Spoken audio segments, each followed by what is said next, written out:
목이 칼칼하고 잇몸이 좀 붓는다 싶으면 어머니께서 항상 하시던 게 있죠. 바로 소금물 가글이에요. 소금물이면 다 낫는다고 하셨는데 여러분도 어릴 때부터 그렇게 들어오신 분들 많으시죠?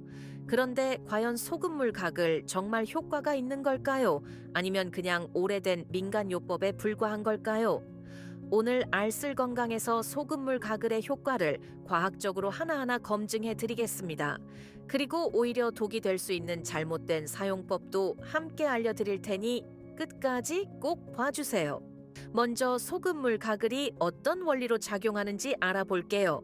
핵심 키워드는 바로 삼투압입니다.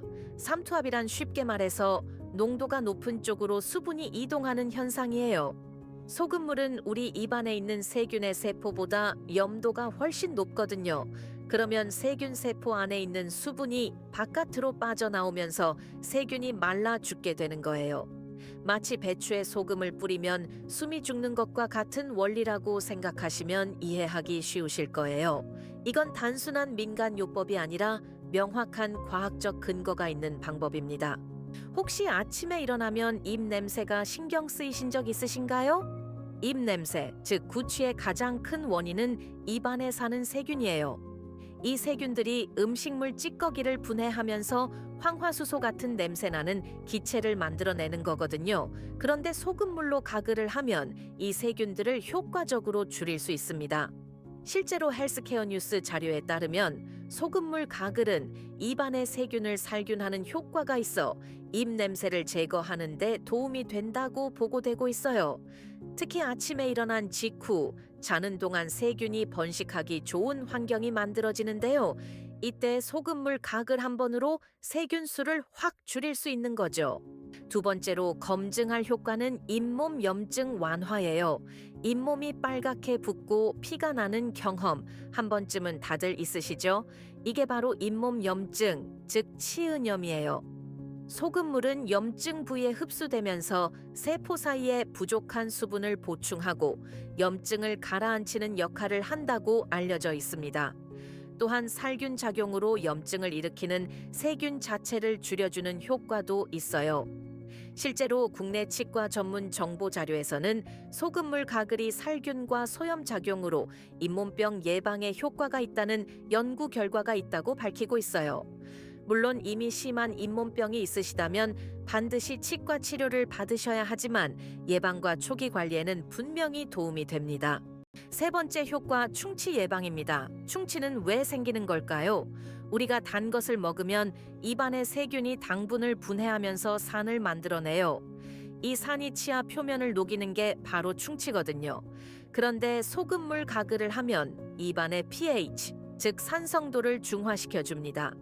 소금물이 입안의 산성 환경을 야갈칼리성으로 바꿔줘서 충치균의 활동 자체를 억제하는 거예요.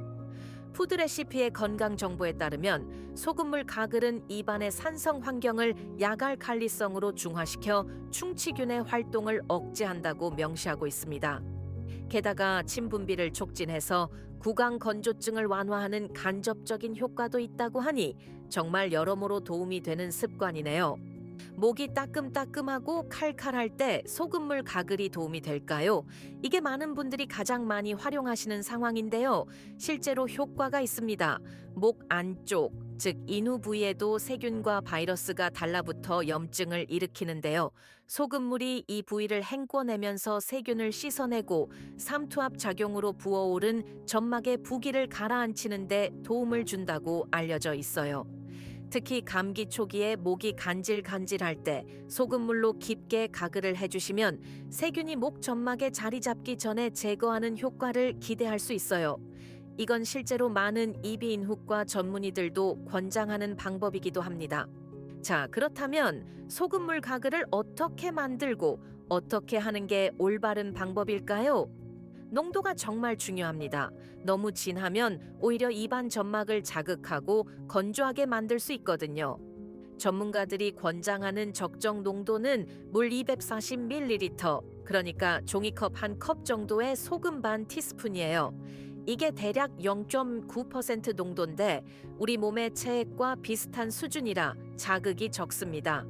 물 온도는 미지근하거나 따뜻한 게 좋아요. 너무 뜨거우면 점막이 손상될 수 있고 너무 차가우면 혈관이 수축해서 효과가 떨어질 수 있거든요. 가글 시간은 30초에서 1분 정도가 적당하고 특히 목 안쪽까지 닿도록 고개를 뒤로 살짝 젖히고 아! 하면서 하시는 게 중요합니다. 이제 가장 중요한 부분입니다. 소금물 가글을 잘못하면 오히려 건강에 해롭다는 사실 알고 계셨나요? 절대 하면 안 되는 잘못된 사용법 3가지를 알려드릴게요. 첫째, 너무 진한 농도로 하는 거예요. 소금을 많이 넣으면 더 효과적일 것 같지만 오히려 구강 점막을 손상시키고 건조하게 만들어서 세균이 더 잘 자랄 수 있는 환경을 만들어 버립니다. 둘째, 하루에 너무 자주 하는 거예요. 하루 2~3번 이상 매일 반복하면 입안에 유익한 균까지 모두 제거해 버려서 오히려 구강 환경이 나빠질 수 있어요. 셋째, 가글한 소금물을 삼키는 거예요. 세균과 노폐물이 담긴 물을 삼키면 위장 건강에 좋지 않고 나트륨 과다 섭취로 이어질 수 있습니다. 반드시 뱉어내 주세요. 그리고 이런 분들은 소금물 가글을 하실 때 특별히 주의가 필요합니다. 첫 번째로 고혈압이 있으신 분들이에요. 소금물 가글 자체로 혈압이 오르지는 않지만 자칫 삼키는 경우가 생기면 나트륨 섭취로 이어질 수 있거든요. 반드시 잘 뱉어내셔야 해요. 두 번째로 구강 점막에 상처나 구내염이 심하게 있으신 분들은 소금물이 오히려 자극이 될 수 있어요. 이럴 때는 더 묽은 농도로 하시거나 잠시 쉬시는 게 낫습니다. 세 번째로 신장 기능이 좋지 않으신 분들도 주의하세요. 또한 소금물 가글은 어디까지나 예방과 보조 관리 방법이에요. 잇몸 질환이나 충치, 목 통증이 심하시다면 반드시 전문의 진료를 먼저 받으시는 게 가장 중요합니다. 오늘 알쓸 건강에서 소금물 가글의 효과를 함께 검증해 봤는데요. 핵심만 정리해 드릴게요.